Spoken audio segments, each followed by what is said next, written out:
procurar o link aqui.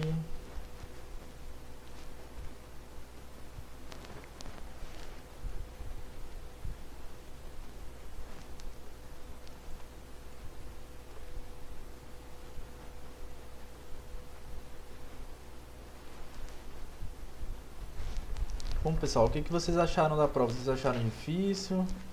A de microcontroladores, no caso. Enquanto eu procuro aqui, vocês podem ir me falando o que vocês acharam da prova. Se teve alguma questão que vocês não compreenderam. Ok? Acho que foi só dos sistemas elétricos.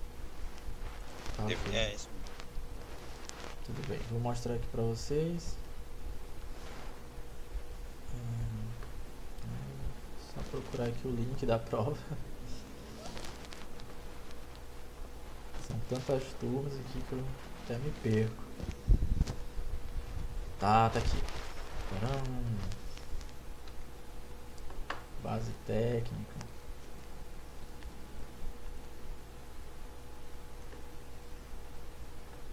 Bom, pessoal, essa aqui é a nossa prova, né, que vocês fizeram, 303. Então, vou fazer aqui um teste.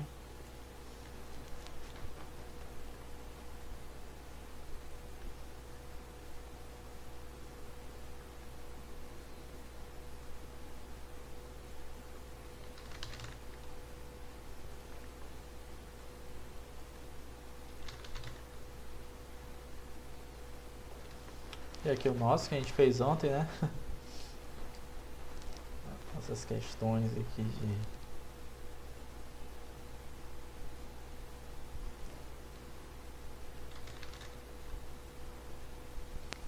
frequência, potência nominal, tensão. Bom, aqui é o que a gente quer, né? Nossa prova de microprocessadores e microcontroladores. Enfim, pessoal, vocês fizeram a prova. Essa prova aqui, assim, não foi muito boa, tá? Analisando os resultados. Diferente da prova de desenvolvimento de sistemas que vocês fizeram, a turma foi muito bem, tá? Já a prova de microprocessadores e microcontroladores, a turma não foi muito bem, tá? Assim, a maioria teve nota boa, tá? Acima da média 6, só que uma boa parte ficou com média abaixo de 6, tá bom? Então a gente vai estar aqui discutindo o porquê disso, né? Qual foram as dificuldades que vocês encontraram, tá bom?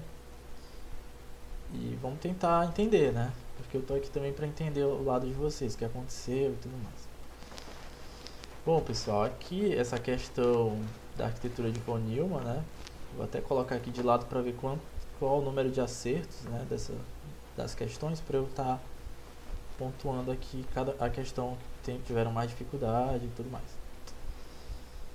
Essa questão aqui, deixa eu ver aqui do lado como é que tá.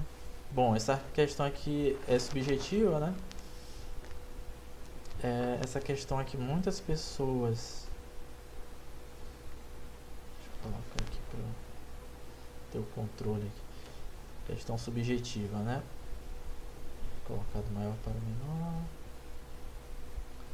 Em geral, essa questão foi respondida por boa parte. No entanto, muitas pessoas responderam só os 4 componentes. E outra coisa, eu coloquei 4 componentes, pessoal. A maioria estava respondendo isso aqui, ó.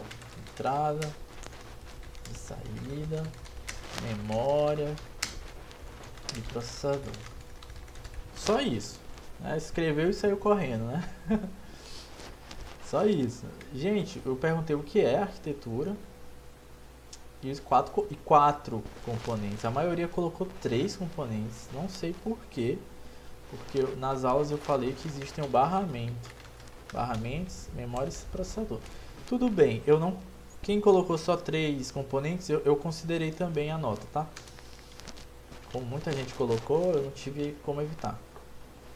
Tá ok, se botar só entrada, memória e processador, eu vou subentender que você já está falando que tem barramento aí dentro. Ok? Mas eu queria que vocês falassem também o que era arquitetura. Muita gente só colocou os componentes e não falou. Gente, é muito simples. Arquitetura von Neumann. O que é a arquitetura de von Neumann, pessoal? É uma arquitetura de computação, arquitetura de computadores, cujos componentes básicos são entrada e saída, ou dispositivo de entrada e saída, né? Dispositivos de entrada e saída, memória, barramento e processador. Eu não sei se vocês confundiram dispositivo de entrada e saída como sendo dois componentes, é porque aqui é só um, tá? Porque é só um bloco, né? Vocês lembram aquele bloco da arquitetura de von Neumann? Vou colocar aqui, ó. Isso aqui tá na aula de diodos. Deixa eu colocar aqui. Elétrica, processadores, aulas. Está aqui, né? Arquitetura de computadores. Olha aqui, ó. Unidade de entrada e saída, ou dispositivo de entrada e saída. E aqui os componentes são os primeiros slides aqui desse arquivo, né? Mas tudo bem, eu considerei, não se preocupe. Isso aqui eu considerei. Vamos lá, voltar aqui. Onde é que eu parei, né? Pois é, você coloca lá, arquitetura de von Neumann, o que ela é? É uma arquitetura de computadores, cujos componentes básicos são dispositivo de entrada e saída, memória e barramento. Quem não botou barramento, tudo bem, considerei também. Agora, gente, vocês têm que falar pelo menos o que é a arquitetura de von Neumann. A arquitetura de von Neumann é a arquitetura de computadores. Ou então a arquitetura de von Neumann é uma arquitetura, ou então como algumas pessoas botaram, é o conceito atual dos computadores. Enfim, é só para vocês linkarem a arquitetura de von Neumann ao quê? Aos computadores, tá? A um celular, um computador, enfim. Todo dispositivo que computa algo, ou seja, que executa cálculos, tanto lógicos como aritméticos. Então, no caso, computador. Então, é isso, pessoal. É bem simples, mas alguns vacilaram nesse quesito aqui. Eu vou até dar uma tentativa de melhorar aqui a nota, mas não vai dar muito. Não dá pra fazer milagre, né? Mas é isso. Então, aquele mesmo negócio que eu falei ontem pra vocês, pra quem tava aí na aula de ontem, né? Aquele mesmo papo que eu falei, não copiem, né, pessoal? Não faça aquele negócio de copiar, tá ok? Sem entender, né?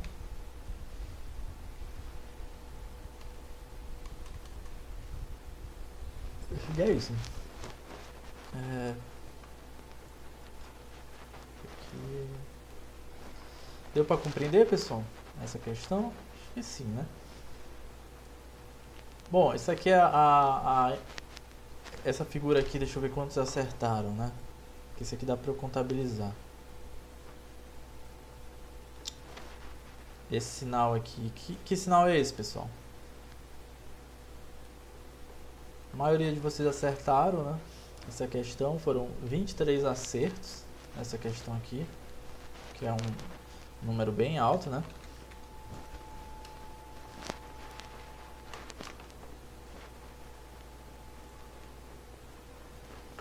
Vamos lá, pessoal, vocês estão me ouvindo?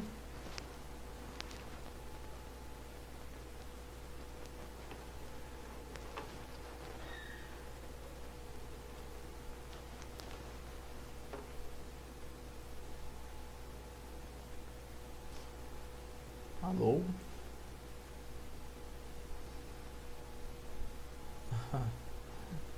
Não, zero eu acho que ninguém tirou não. Botaram aqui no chat. Ó, colocaram sinal de clock no chat, muito bem, é sinal de clock. A gente viu isso aqui na nossa última aula de microprocessadores, ó. É um sinal gerado por um microprocessador, tá? Então é sinal de clock. Esse sinal de clock ele tem essa característica assim, de ser periódico, né? Então ter frequência, né? Já que ele é periódico. Sinal analógico, pessoal. Isso aqui é um sinal analógico? Não. Não, porque ele é limitado aos valores de tensão, né? Sinal de controle também não.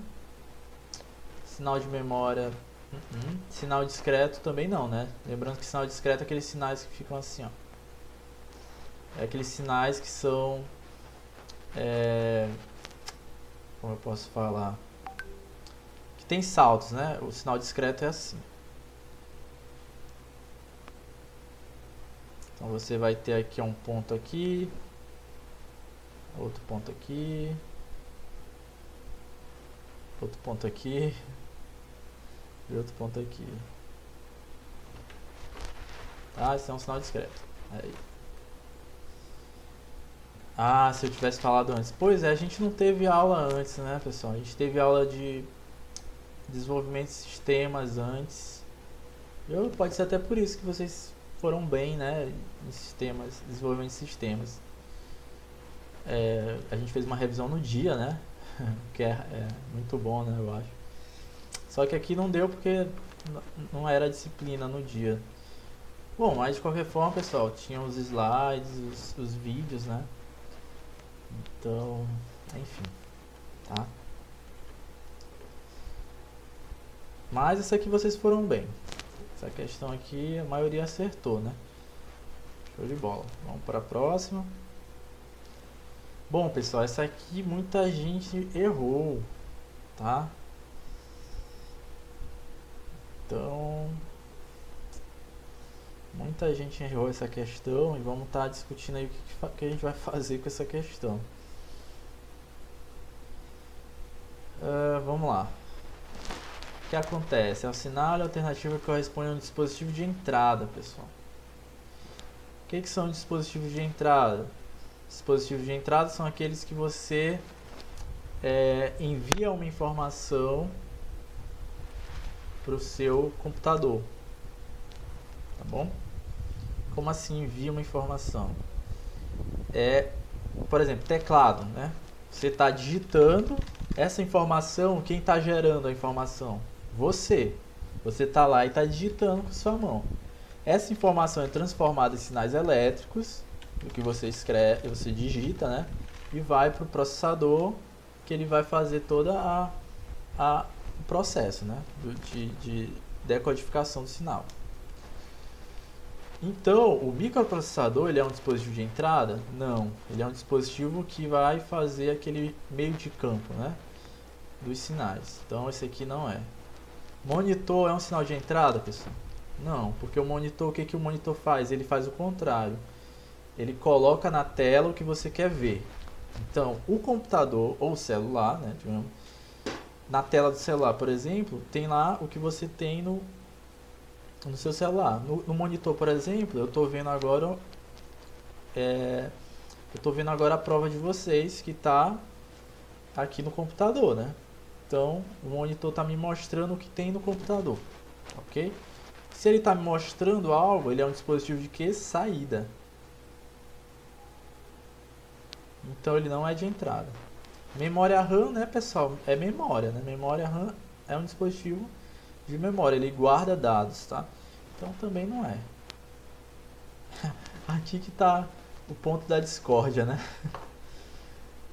Eu coloquei, eu coloquei microfone e fone de ouvido. Muita gente aí que começa a discórdia, né? Colocou fone de ouvido e outros colocaram microfone. O microfone, pessoal, ele é um dispositivo de entrada, porque você fala lá no microfone. Enfim. É um dispositivo de entrada. Só que, assim, para falar o cenário para vocês, metade respondeu um ou outro, ok? Fone de ouvido, pessoal, quando eu falo fone de ouvido, especificamente o fone, ele é um dispositivo de saída, porque você ouve, né, a informação. O fone de ouvido é o fone. Mas eu entendo que algumas pessoas confundem, porque os fones de ouvido hoje em dia tem um microfone, né, embutido. Mas o termo técnico é você falar fone de ouvido com microfone, tá bom?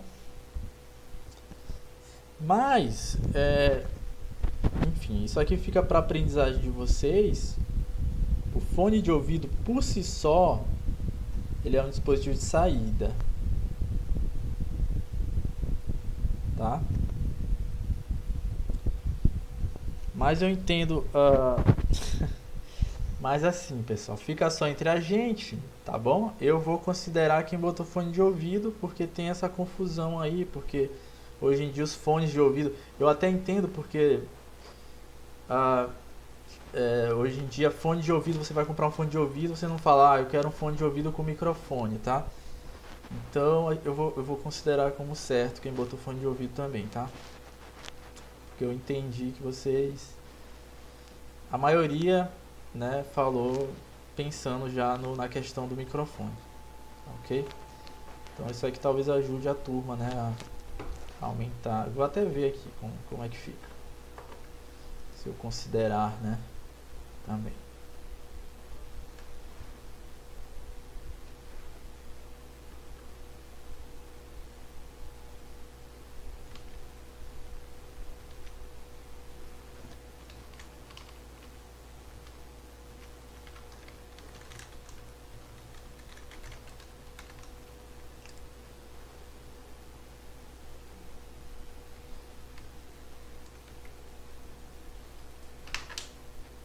Só um momento, viu, pessoal? Tô só fazendo aqui uns cálculos.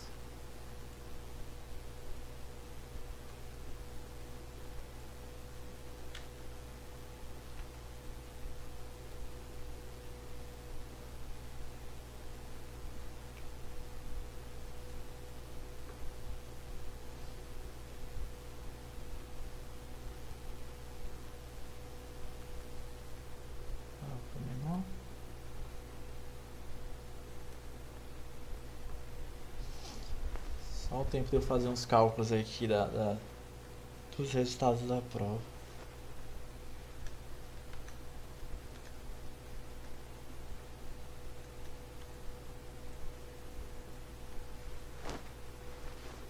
Professor, qual era o certo disso daí? O certo era microfone, mas eu acho que tava, não tava, mas o que eu mencionei é que o que aconteceu é que muita gente botou fone de ouvido.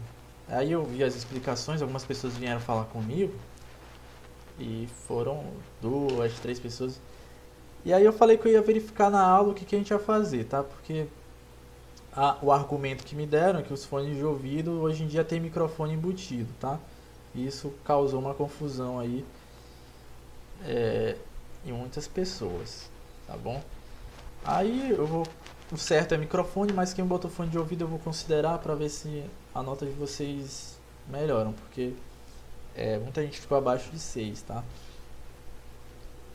Vamos ver se vai melhorar aqui, eu tô só fazendo uns cálculos.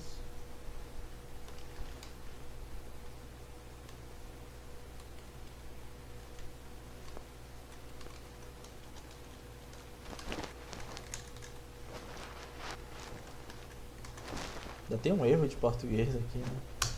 Fone de ouvido.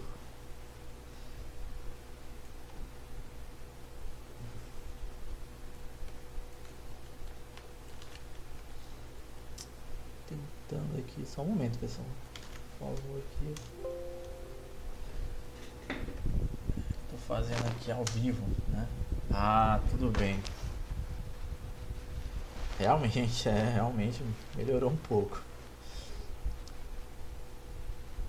Realmente agora melhorou bastante aqui a nota, tá, pessoal? Tudo bem, agora ficou bom. Dessa vez.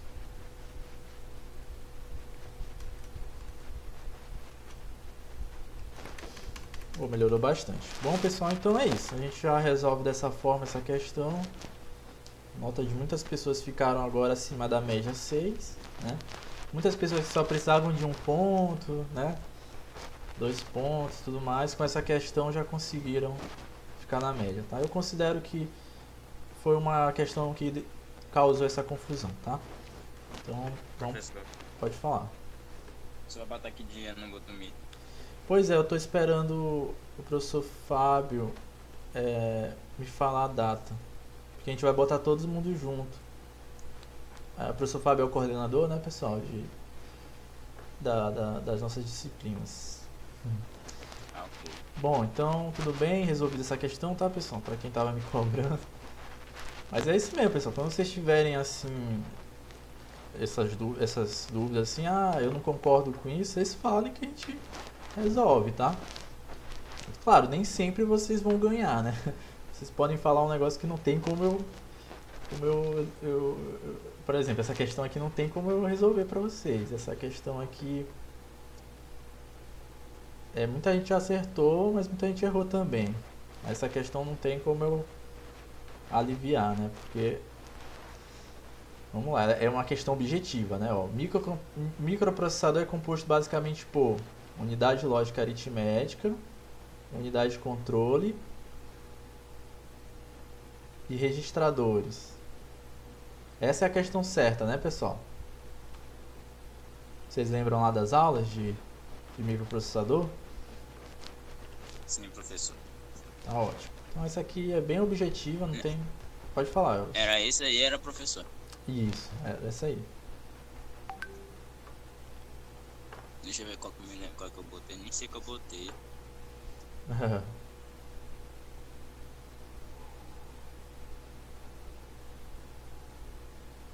Bom, mas vamos lá aqui para quem está em dúvida.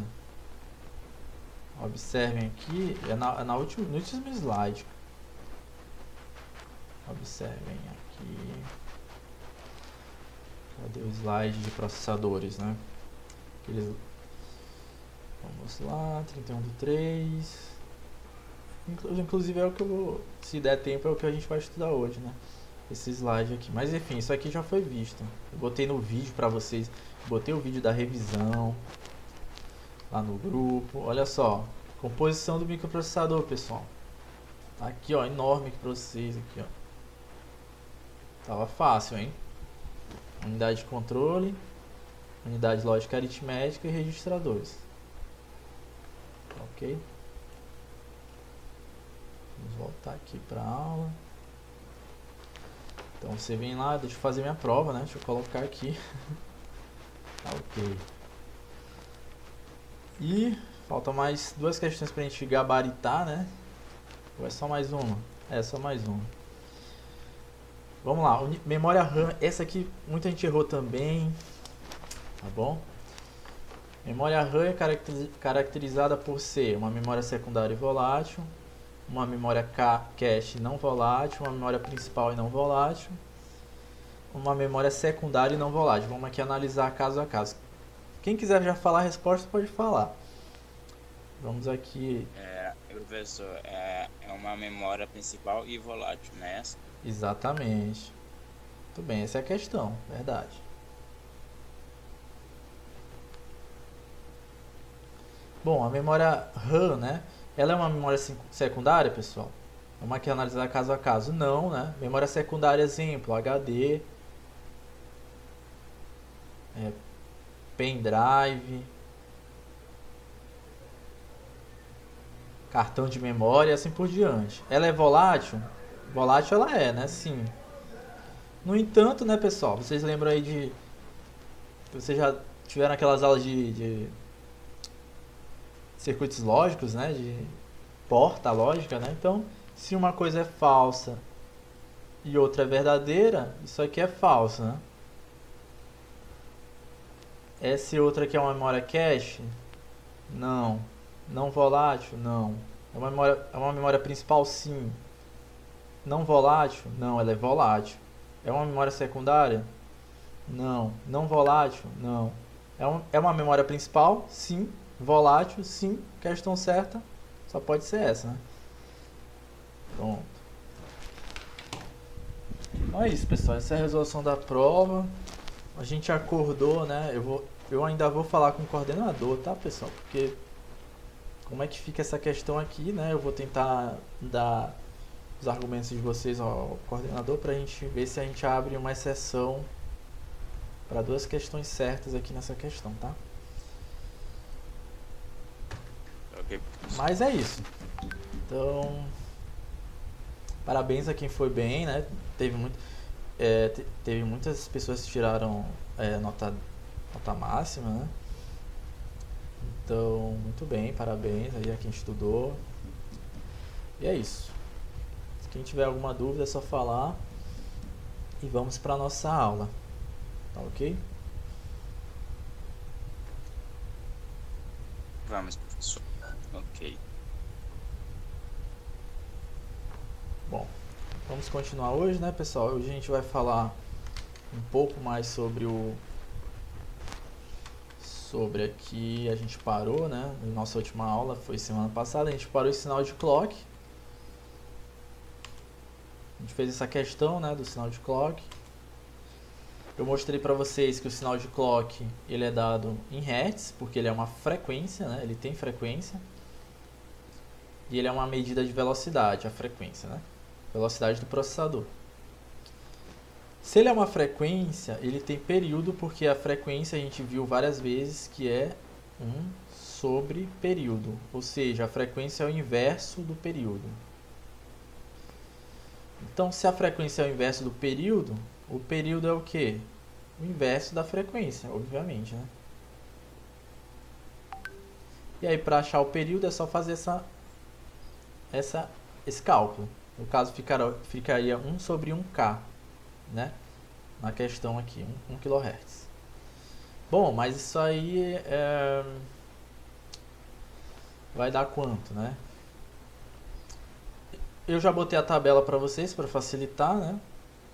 Observem que aqui 1 kHz, o que significa ser 1 kHz? Significa que esse processador está enviando o sinal 1000 vezes por segundo, tá? 100 ciclos por segundo, tá bom? Então aqui no sinal, como vocês podem ver, o sinal de clock é esse aqui, ó. Só para lembrar vocês. Ó.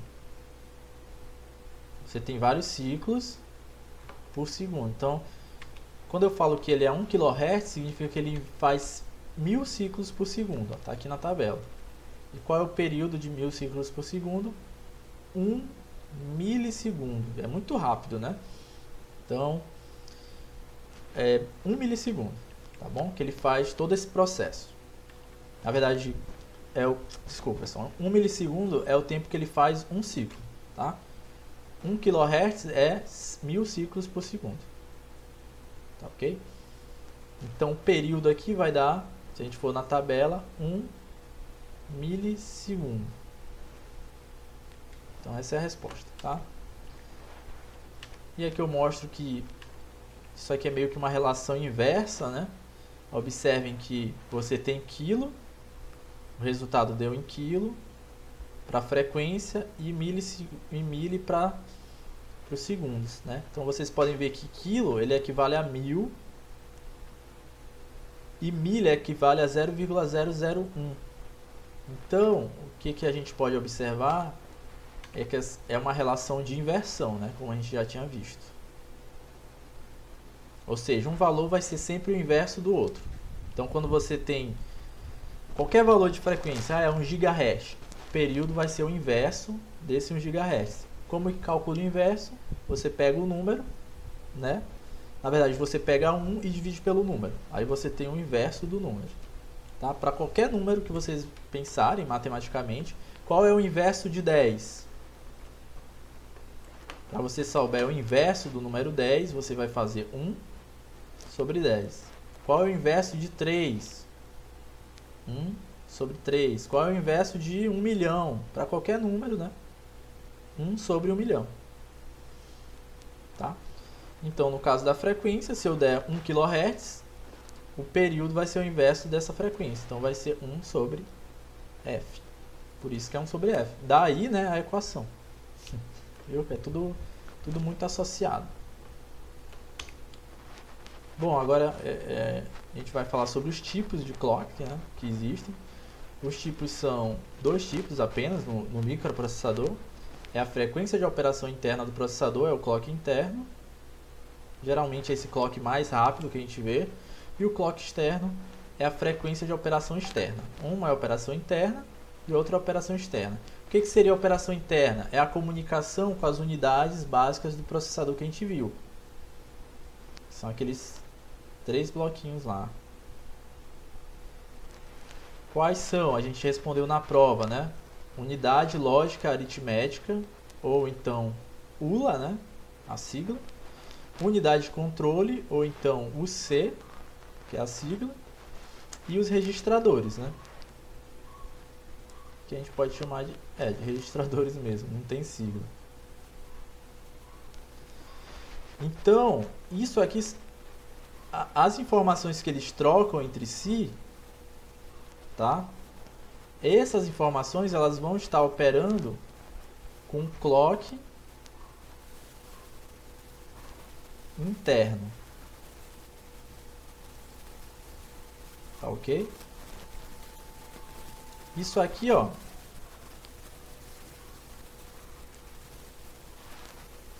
é um microprocessador.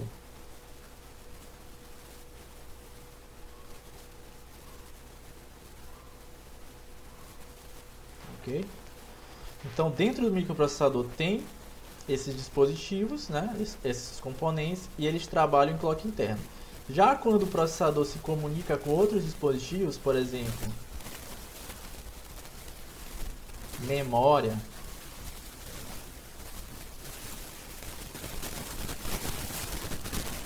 vamos lá, sei lá, vamos ver aqui o dispositivo de entrada, aqui, vamos lá, comunicação com, vou botar dispositivo de entrada em geral.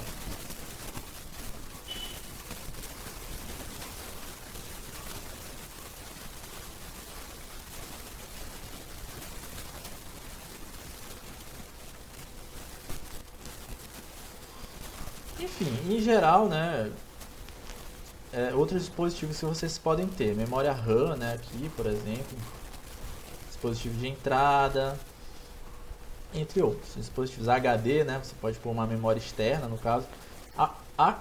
Observem que clock é velocidade do processador, tá? A medida de velocidade. E velocidade, pessoal, não é só quilômetros por hora, né? Como vocês já devem estar acostumados em física. A velocidade do carro, ele está a 30 km por hora. Não, velocidade pode ser também, no caso de dispositivos eletrônicos, quantas operações eles fazem por segundo. Observem. Operações por segundo. Isso daí não é frequência? É, né? Porque eu digo que frequência são ciclos por segundo. Se a gente for pensar que uma operação é um ciclo, então um processador que faz 1000 operações por segundo, ele tem 1 kHz de frequência. Por isso que a gente diz que a velocidade do processador é medida em clock, que é uma frequência. Então, quanto maior a frequência do processador, mais rápido ele pode fazer operações, tanto matemáticas como lógicas, enfim. Então, para esses trabalhos aqui internos do processador, com a ULA, com a UC, a unidade de lógica aritmética, com a unidade de controle dos registradores, ele utiliza o clock interno. Já quando ele se comunica com esses outros dispositivos, a gente vai usar o que? O clock externo. Ok? Então geralmente o clock interno tem uma velocidade maior e o clock externo uma velocidade menor. Por quê? Veja bem, o microprocessador está conversando com os dispositivos que já estão nele. Então é muito mais fácil essa comunicação. Por isso a velocidade aqui é maior. Já quando ele conversa com dispositivos remotos, o clock já é menor, né? Porque ele tem que se adaptar à velocidade dos dispositivos. Tá bom? Um pendrive tem uma velocidade X, a memória RAM tem uma velocidade Y, tá ok? E geralmente são velocidades mais baixas que a velocidade interna do processador. Tá ok? Então existem esses dois tipos de clocks, né? Esses dois tipos de velocidade do microprocessador. Ok? Dúvidas?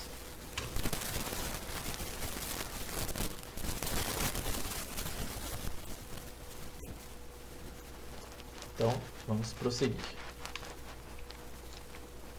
Bom, pessoal, agora a gente vai estar trabalhando com a nossa última parte do estudo do microprocessador, que são as instruções. Nós já vimos que o microprocessador eles se comunicam com outros dispositivos, eles têm toda a questão da comunicação entre dispositivos, memória, tudo mais. Agora a gente vai saber como é que se faz essa comunicação, o que é mandado, né? No caso, o que o processador manda para o seu computador, ou para o seu monitor, ou para a sua memória, para ela executar uma tarefa. Bom, o nome para isso são as instruções. Então, os microprocessadores eles mandam instruções para os dispositivos para eles executarem tarefas. Essas instruções elas podem também ser executadas pelo próprio processador, né? Porque como vocês viram ali no slide passado, o processador ele tem dispositivos internos, né, que se comunicam entre si. E essas comunicações, em geral, são feitas por instruções. O que vocês entendem por uma instrução? Basicamente eu falo, aluno X, faça a prova.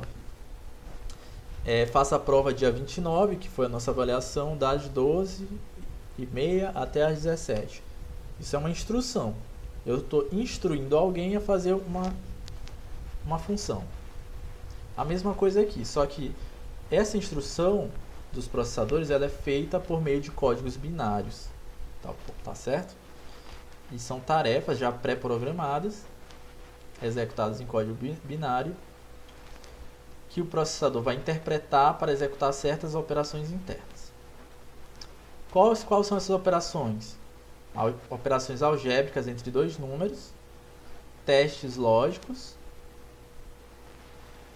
e manipulação de memória, entre outras operações, né? Então tem várias operações. A mais comum é a operação algébrica e lógica e manipulação de memória, que foi até o que a gente já viu, né?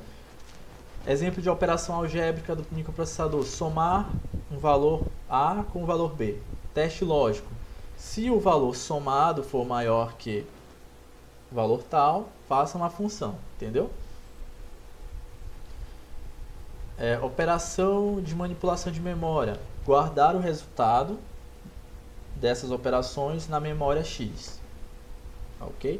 Isso são tudo instruções. Essas instruções elas podem ser empregadas em memória ROM. Isto porque as instruções precisam continuar na memória mesmo que o dispositivo seja desligado. Um exemplo: eu quero somar A mais B. A instrução é essa: some A com B. O resultado vai dar C. O resultado eu posso perder essa informação, tá? Mas agora a instrução de somar uma coisa com outra eu não posso perder. Ou seja, o código binário que executa essa função de soma, eu não posso perder essa informação. Por isso ela é gravada na memória ROM, a instrução. Porque a memória ROM é que tipo de memória, pessoal? Não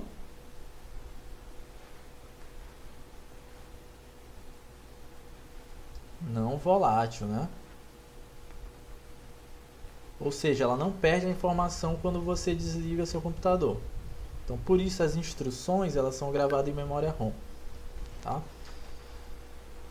Aqui o exemplo: caso contrário, se o dispositivo fosse desligado, ele não ia fazer mais nada, pois ia perder as instruções, o código de funcionamento dele. Tá. E aqui um exemplo de como os códigos binários, né? Só uma ilustração dos códigos binários entrando aqui no computador, né? As instruções.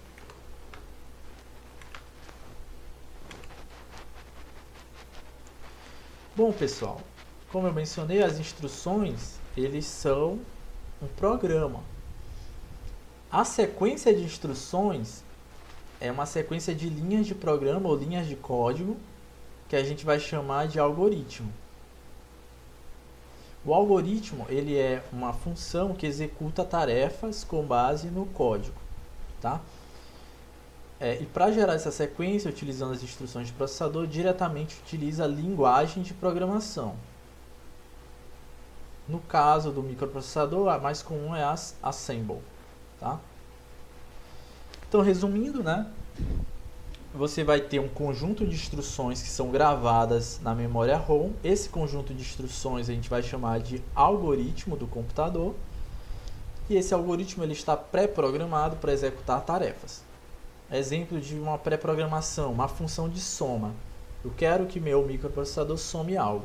Aí eu vou criar um algoritmo, um conjunto de instruções para executar a soma e salvar em memória ROM. Ok?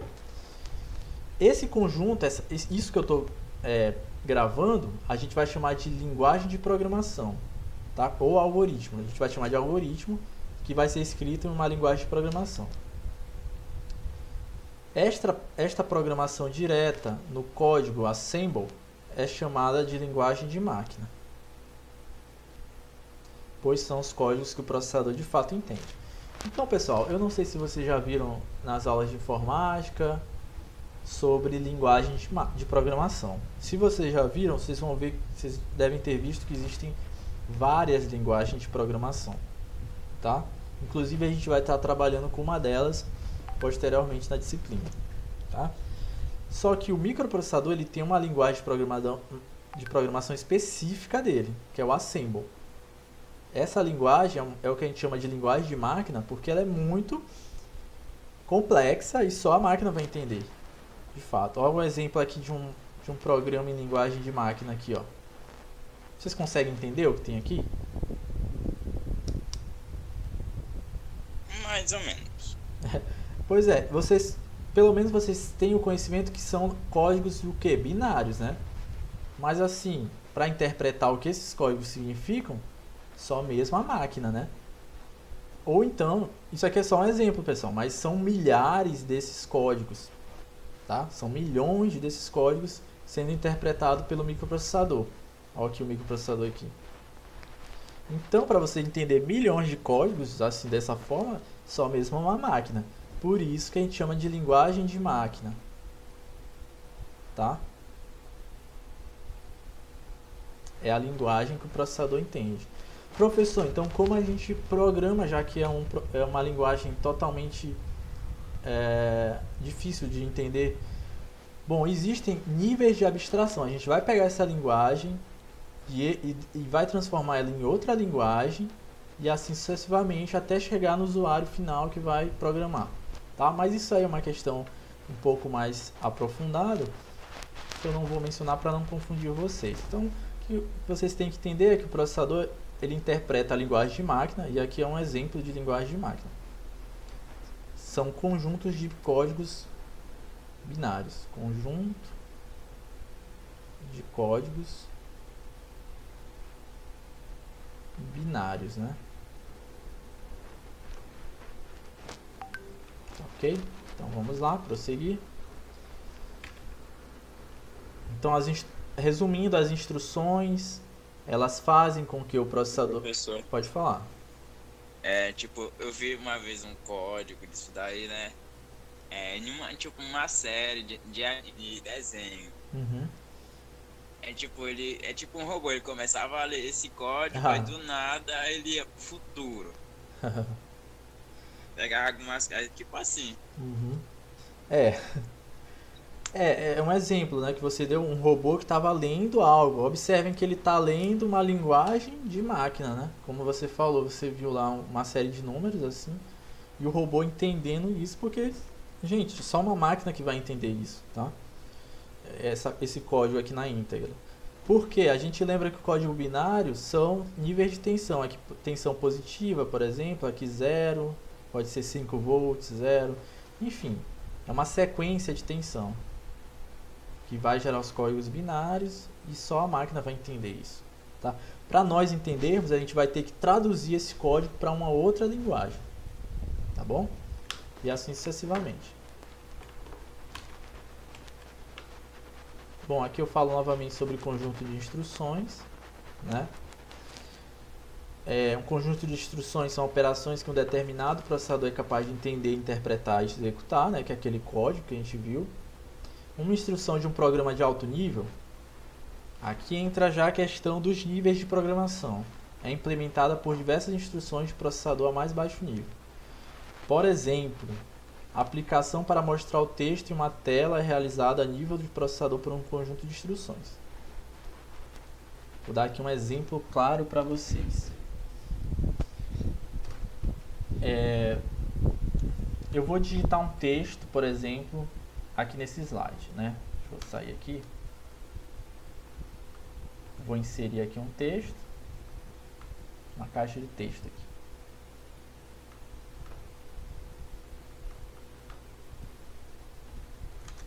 Exemplo.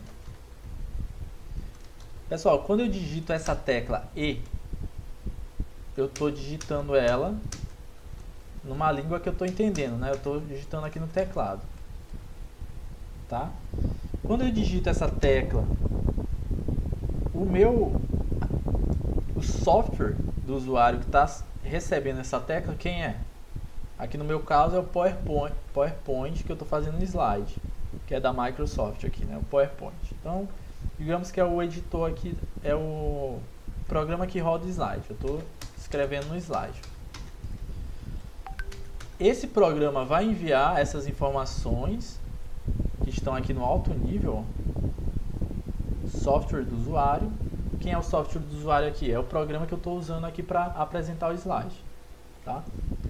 E isso vai descendo as camadas até chegar no processador, essa informação, tá ok? Então, eu estou digitando a tecla E, o software ou aplicativo que eu estou usando, ele está recebendo essa informação e vai estar abaixando o nível até chegar no processador. O processador já não vai ler o E aqui, ele vai ler uma sequência de números binários, 1, 0, 1, 0, enfim. Vai ler uma sequência desses números, tá ok? E depois vai refazer essa informação, vai mandar para o meu monitor, tá? E eu Professor, pode falar. cada letra tem tipo um código, né? Tipo 1, 0, 1, 0, 0, 1. Sim, o processador vai entender dessa forma, tá ok? Mas é só para vocês entenderem que existem o alto nível, que é o que eu coloquei no slide, observem. Quando vocês olharem assim, alguém falando de linguagem de alto nível, é porque a linguagem é altamente compreensível para o ser humano. É quando eu digito aqui a letra E, ok? Então, no caso de programação, a linguagem de alto nível é o software que eu estou utilizando aqui, que eu estou... Enfim, gente, software pode ser qualquer coisa. Por exemplo, o celular de vocês, quando vocês mexem na tela, aquilo é um software que está recebendo a informação do seu dedo lá na tela do celular. E esse software, ele se comunica com você de uma forma que você entende imediatamente, é até intuitivo, né? A tela do celular você passa o dedo e já vai executar uma tarefa, né? Então, isso é um software de alto nível. Aí o que acontece? Essa informação vai descendo os níveis até chegar no processador, que ele vai entender com aquela linguagem de máquina, tá ok? E quando chega no processador, a gente chama de baixo nível, ok? Alto nível é aquela interação com o usuário que a gente tem, que a gente consegue compreender, e baixo nível já é o conhecimento que chega no processador que só ele vai entender, que é a linguagem de máquina, ok? Dúvidas, pessoal, quanto a essa questão? É um pouco complicada mesmo, mas quem tiver dúvida é só falar. Bom, feita aqui a introdução teórica, né, sobre o assunto, nós temos que as instruções, elas podem as instruções do microprocessador, elas podem ter três diferentes tipos. Elas podem ser instruções aritméticas, que executam operações matemáticas, que no caso é a soma, subtração, entre outras, e também podem ser lógicas, que executam as operações lógicas e realizam as operações de controle do algoritmo.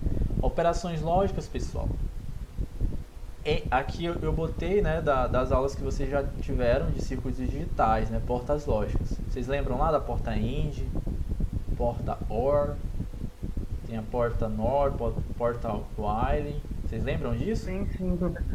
Então tá ótimo. Já que vocês lembram, então esse tipo de tomada de decisão que vocês faziam nas portas lógicas também é feito pelo processador, tá? Só que de uma forma com milhões de transistores fazendo isso. Ou melhor, o processador faz essas operações milhões de vezes por segundo, tá? Para ficar claro aqui, bem fácil de entender. E a próxima operação que o processador faz, usando a linguagem de máquina, ou conjunto de instruções, é as instruções de movimentação. Que aí aquelas instruções que a gente já estudou é atribuir resultado de uma operação a uma variável que está na memória, tá bom? Então, é basicamente esses três conjuntos de instruções. Bom, aqui no próximo slide eu ia mostrar para vocês uns exemplos de instruções, como ela é vista, né? Pelo processador.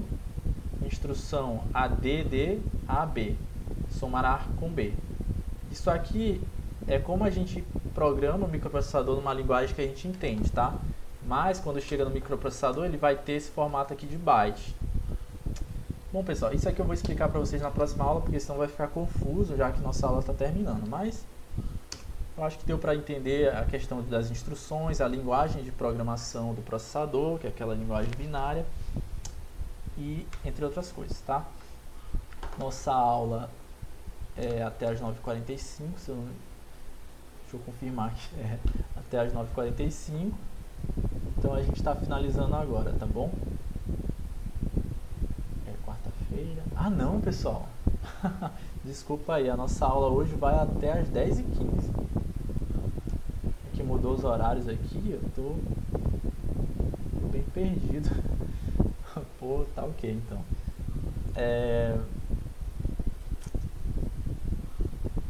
Desculpem mesmo, pessoal, que vocês estão sabendo que sempre quando muda o horário a gente tem que estar se atualizando aqui, né? Então o nosso horário hoje vai até as 10h15. Então vamos continuar, né? Tá bem próximo. Acho que eu vou terminar às 10 horas, que aí vocês têm um tempo aí de intervalo. Tá? Bom, vamos lá. Conjunto de instruções, a gente estava vendo, né, aqui. Aí vamos lá, né? Vamos continuar a aula então. O exemplo de uma instrução em um microprocessador real, tá? Esse microprocessador tem instruções de 1 byte. Vocês lembram que as instruções são conjuntos de código?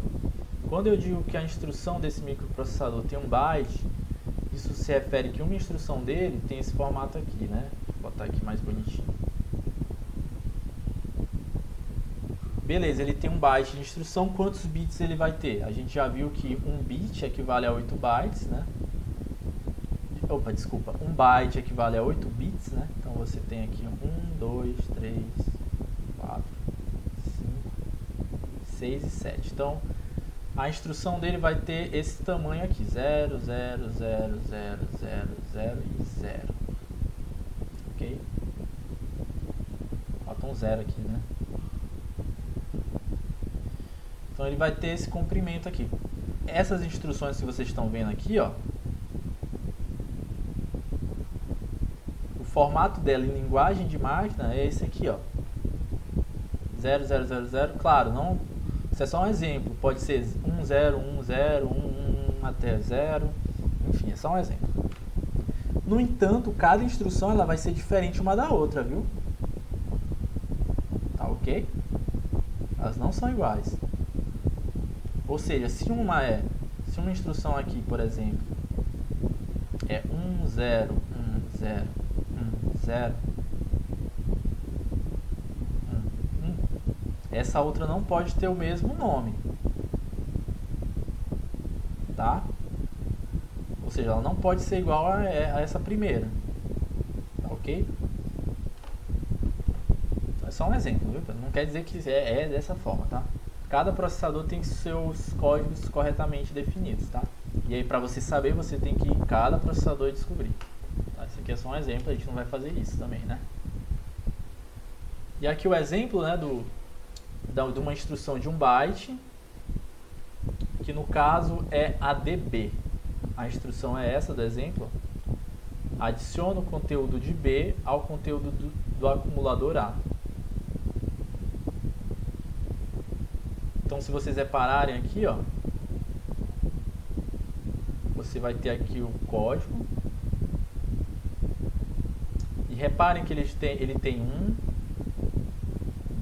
2, 3, 4, 5, 6, 7, 8. Olha só o 8 aqui. Ele tem 8 casinhas aqui, ou seja, ele tem 8 bits, né? Ele corresponde a 1 byte e tem 8 bits. Então aqui o comprimento dele, ó, vou colocar assim que fica melhor. O comprimento total é de 8 bits ou 1 byte. Tá ok? Então, cada elemento desse vai corresponder a um valor entre 0 e 1. Tá? Aqui pode ser 1, aqui pode ser 0, 1, 0, 1, 0, 1, 1. No entanto, essa outra instrução aqui embaixo, copia B, o conteúdo do registrador A, não vai ser a mesma dessa aqui, porque se for a mesma, você vai ter uma instrução só, porque as instruções são armazenadas em memória. Se elas são armazenadas, elas vão ser reutilizadas, e se você tiver... É como se você tivesse um rótulo para 2 caixas. Então, quando você falar para alguém, pega a caixa com rótulo A, a pessoa vai chegar lá no almoxerifado, sei lá, e vai ver 2 caixas com o mesmo rótulo. Qual que ela vai pegar? Vai pegar só uma, né? Então, por isso que cada caixa vai ter que ter o seu rótulo.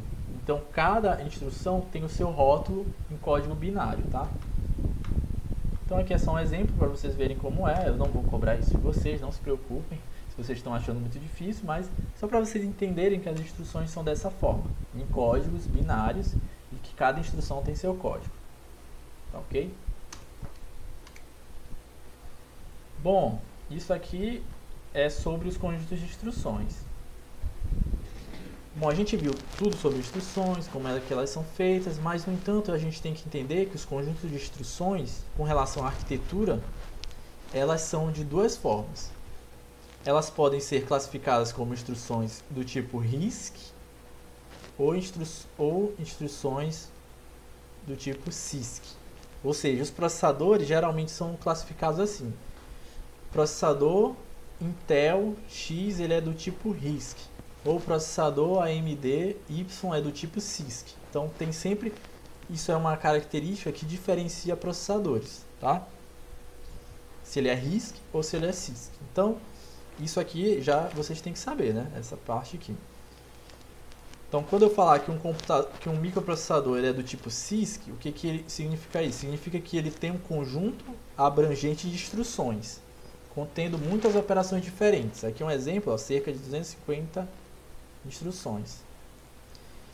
Eles gastam muito pulsos de clock para executar uma instrução, e o tamanho das instruções, elas podem ser variáveis. Tá bom? Esse tipo de processador CISC, ele é mais utilizado em celulares e computadores, tá? Porque ele é muito flexível. No entanto, ele precisa de mais velocidade para executar instruções. Olha só, eles gastam muito pulsos de clock. Ou seja, eles gastam muito clock para executar uma instrução. Então, para executar várias instruções, você tem que ter muitos clocks, tá? Então, você tem que ter uma velocidade alta. Então, os processadores do tipo CISC geralmente são usados no computador, em celulares, e eles têm uma velocidade mais alta do que os processadores do tipo RISC. O CISC, ele significa conjunto de instruções complexas de computador. Observe, né? Pelo próprio nome você já identifica que é um processador mais complexo. Conjunto de instruções complexas do computador. Tá? Já a memória do tipo RISC, já o processador do tipo RISC é o tipo de processador que a gente vai estar trabalhando na disciplina, quando a gente estiver trabalhando com microcontroladores.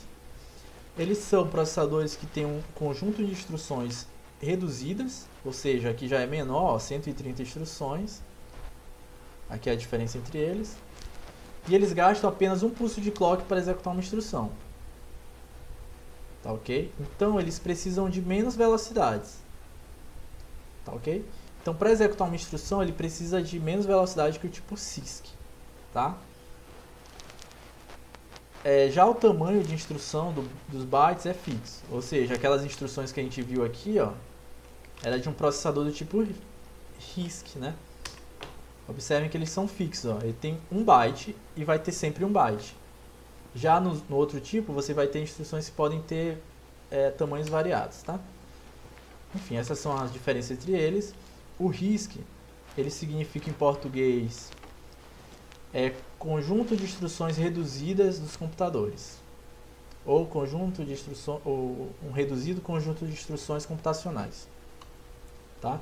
Então você aqui tem instruções complexas, resumindo, e aqui você tem instruções reduzidas, tá ok?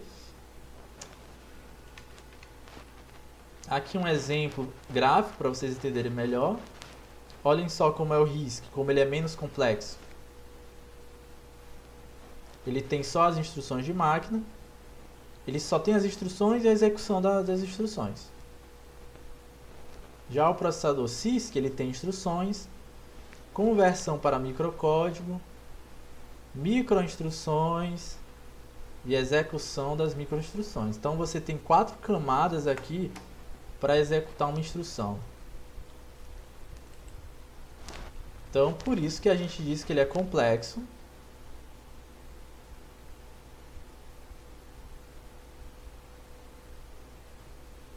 E esse aqui é, digamos que simples, né?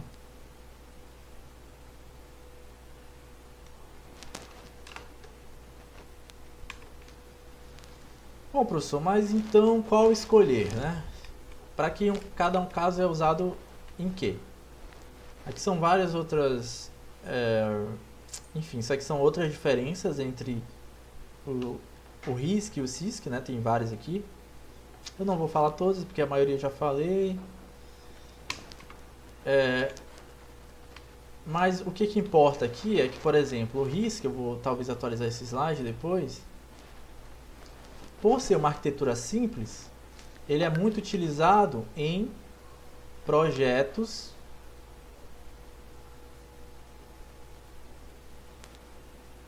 embarcados. Vocês já ouviram falar disso? Projetos embarcados?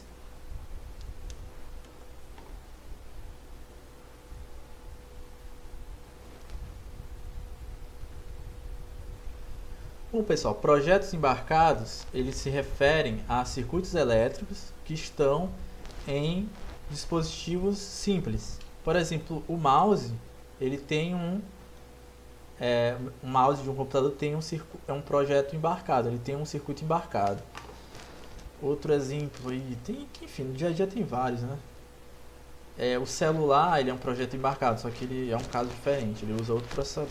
Mas, enfim, existem vários casos, né? Um drone, projetor de vídeo, monitor, eles embarcam eletrônica neles. Então, tudo que é embarcado significa que é um componente que tem internamente dele projetos específicos para executar a função dele. Resumindo, o monitor, por exemplo, ele tem um microprocessador embarcado nele que executa só a função de monitor. Ok? Então é aquele exemplo, eu não sei se vocês lembram, do projetor, o projetor de vídeo, né? Que ele embarca um algoritmo, né? E ele tem internamente a ele um projeto embarcado eletrônico que vai executar só a função de projetar a imagem.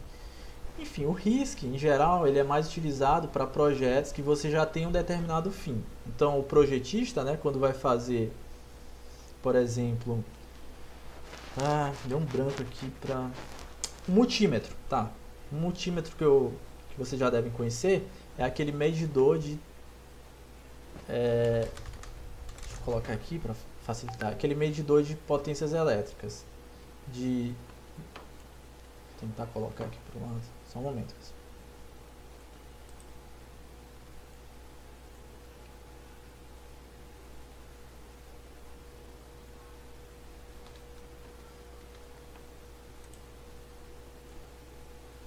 Olhem aqui, o multímetro.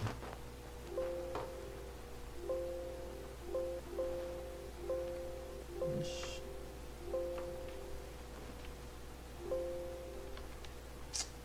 Enfim, pessoal, vocês estão vendo aqui o multímetro, né? Ele é um dispositivo eletrônico, que ele serve para medir tensão, corrente e resistência. Esse dispositivo, já que ele é um dispositivo eletrônico, ele também é um dispositivo digital. Ele é um dispositivo eletrônico digital. Então, o que ele tem internamente dele? Alguns componentes que fazem a questão da computação. Quais são eles? Memória e microcontrolador, ou microprocessador. O microprocessador dele, desse caso aqui, ele é projetado para executar apenas as funções que o multímetro é projetado. Então, o projetista, para que fique claro para vocês, ele sabe exatamente o que ele vai fazer. Então, digamos que ele sabe que ele vai executar, medir tensão, medir resistência e medir corrente. Eu vou executar essas três funções. Então, eu vou escolher um processador simples para executar essas funções. E geralmente são os processadores do tipo RISC. Tá bom? Porque eles são mais simples. Agora, eu vou dar um outro exemplo aqui para vocês, que é o exemplo do computador, tá? Ou celular. Quando você projeta um celular, você projeta ele para executar uma tarefa específica? Não, né? Você projeta ele para executar N tarefas que o usuário queira executar. Por isso que você vai lá você baixa aplicativos diversos, né? No multímetro você não baixa um aplicativo, né? Então você sabe exatamente todas as funções que o multímetro faz. Já no celular, o projetista, o engenheiro, ele vai fazer o celular para você usar. E ele não sabe o que você vai fazer com o celular. Vocês estão entendendo? Então, para isso, o projetista ele vai optar por um processador complexo. No caso, o CISC. O processador do celular ela é um processador do tipo CISC. Porque ela é complexa e permite executar várias funções. Tá ok? Isso se reflete, pessoal, no preço. Tá? Vou colocar para vocês aqui, ó. Microprocessador. Vou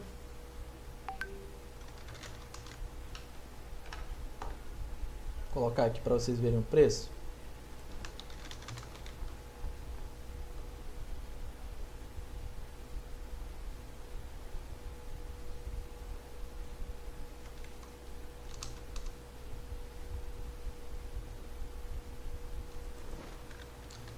Intel.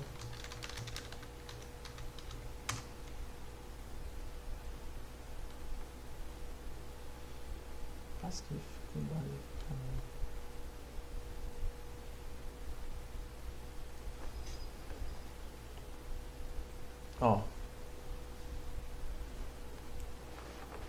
Ó, esse processador aqui. Ele aqui é um processador, né?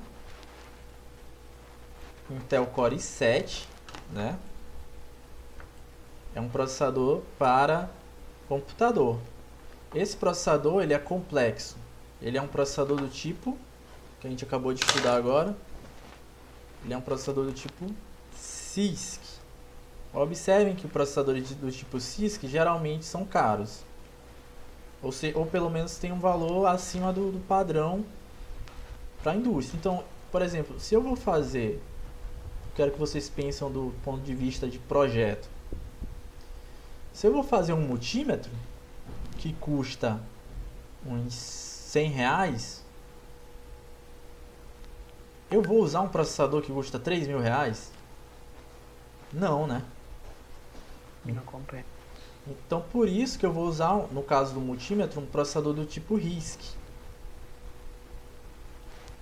Um exemplo, vou dar isso aqui é um processador do tipo CISC, é o Intel Core i7. Agora um processador do tipo RISC, né? Processador RISC, deixa eu ver se acha aqui direto. É com risco. Enfim, eu sei um de cabeça aqui que é o Atmel.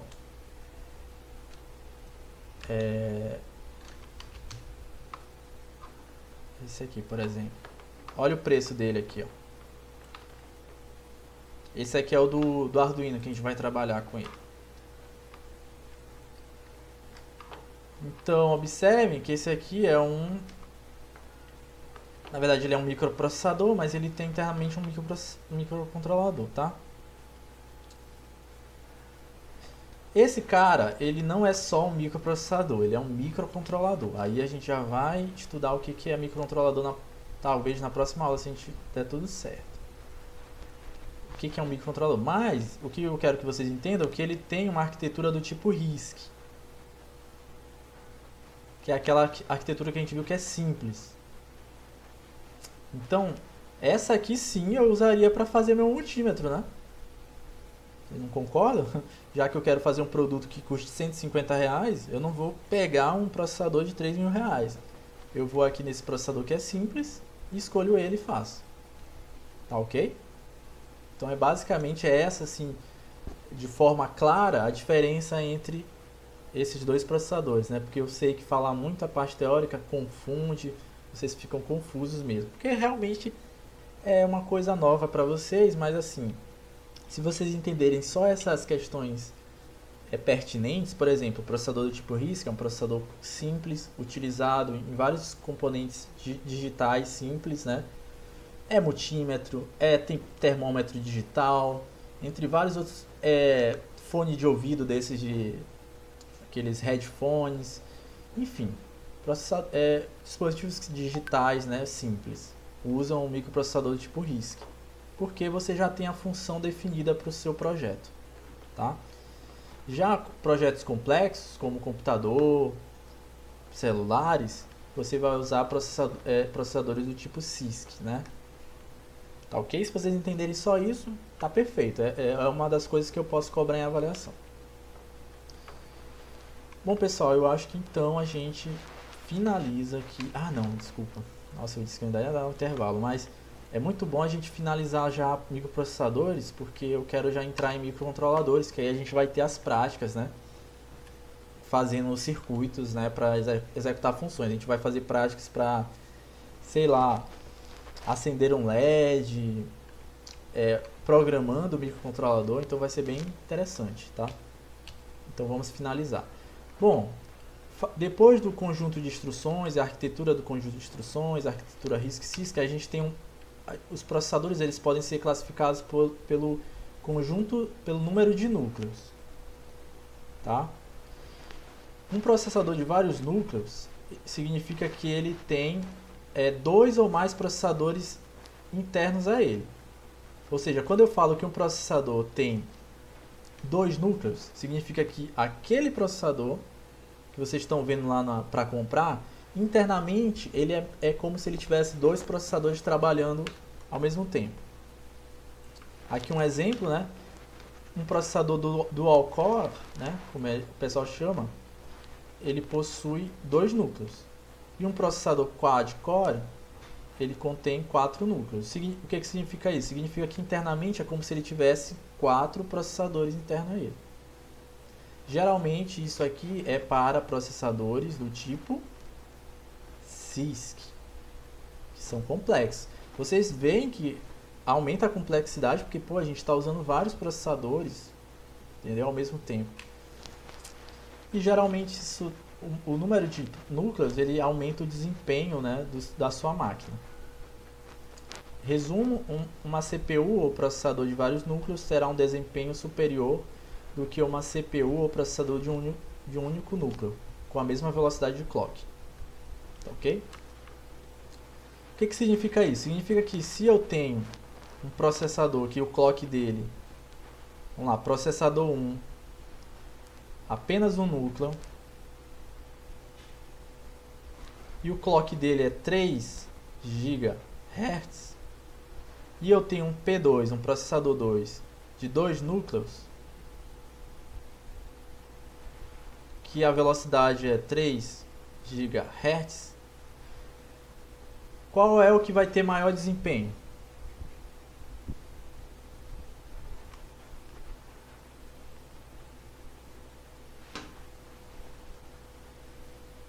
O processador 2, né, pessoal? Porque ele tem dois processadores internos a ele trabalhando a 3 GHz. Então você vence pelo número, né? Pela quantidade. A velocidade é a mesma dos dois processadores de fato, né? Mas enquanto um só tem um núcleo, o outro tem dois núcleos trabalhando ao mesmo tempo. Então é basicamente isso, tá?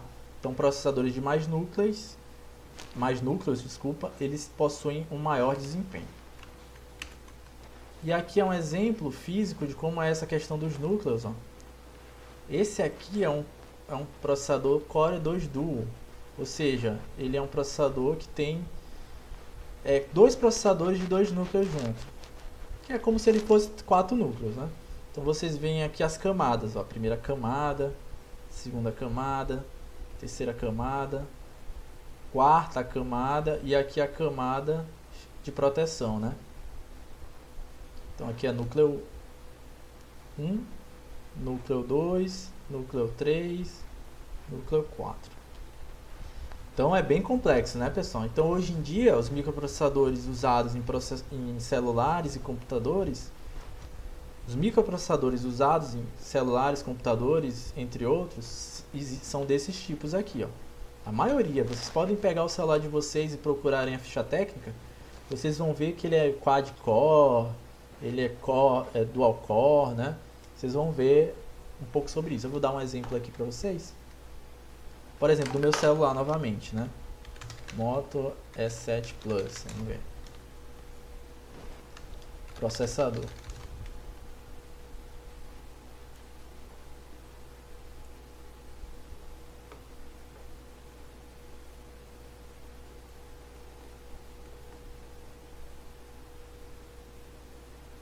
Ver se tem aqui uma imagem melhor dele.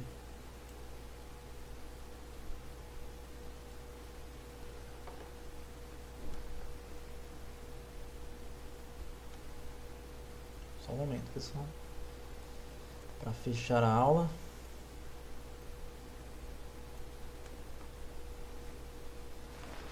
Olhem só, como eu falei, a maioria dos processadores hoje em dia usados em celulares e computadores tem essa característica de vários núcleos, né?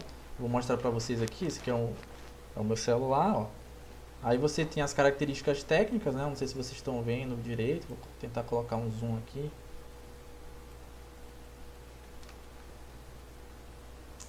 Às vezes isso aqui só atrapalha.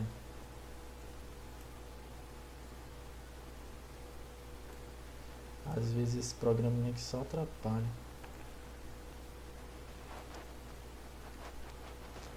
Então vamos lá. Sensores, design, câmera. Aí quando vocês veem a ficha técnica do celular de vocês, tem tudo isso aqui, ó. E tem a performance, observem. Performance. Sistema operacional, tudo bem, isso aqui é outra disciplina. Armazenamento, ó. Isso aqui é a nossa disciplina, hein? Memória ROM, observe. 64 GB de memória ROM, aquela memória secundária. Memória RAM, observe, a gente também viu na nossa disciplina. 4 GB. Ok. E o processador, observem. Qualcomm Snapdragon 460. 1.80 GHz é a velocidade do clock, ó. Clock. Octa-core. O que significa isso? 8 núcleos. Tá ok? Então é isso, pessoal. Basicamente, essas aulas são para vocês conseguirem, no dia a dia de vocês, identificarem esses elementos nos dispositivos eletrônicos que tenham um microprocessador, enfim. Tá ok? Então, se vocês saírem da nossa disciplina sabendo essas coisas, poxa, valeu muito a pena, tá ok? Então, a aula de hoje foi essa, pessoal. A gente está finalizando microprocessadores e vamos na próxima aula trabalhar com microcontroladores, tá ok? A gente vai entender o que é microcontrolador e vai, no final da disciplina, trabalhar com ele para fazer alguns projetos, tá? Vai ser bem divertido, vocês vão gostar bastante. Infelizmente, não vai ser presencial, mas a gente vai tentar aqui fazer uma dinâmica legal aí para a gente poder tá fazendo. Nem que vocês façam o projeto na casa de vocês e eu monte aqui em casa o projeto que vocês fizeram. Estão entendendo? E aí eu vou montar e vou ver se o projeto de vocês funciona. Ok? Mais ou menos isso. Então, é isso. Microprocessador, então, finalizado. Vamos para o próximo assunto na próxima aula, que é amanhã. Então é isso, pessoal. Vocês vão ter outra aula agora. E então é só isso. Bom dia a todos e até amanhã.